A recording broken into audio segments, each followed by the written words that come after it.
Okay, we're gonna do today a paper experiment.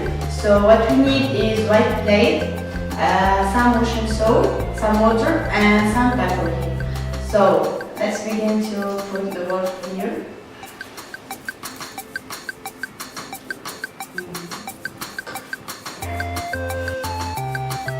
Some paper.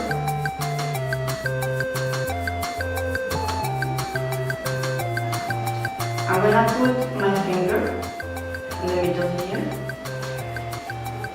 Nothing will happen, as you see.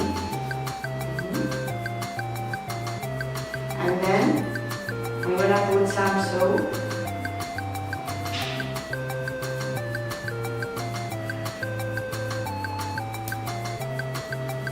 So let's see what will happen.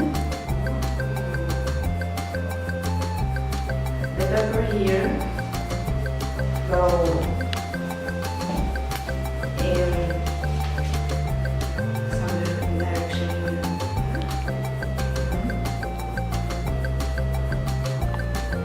And as you see, this is a paper experiment. So I hope that you enjoy the experiment and do it with your kids. Bye!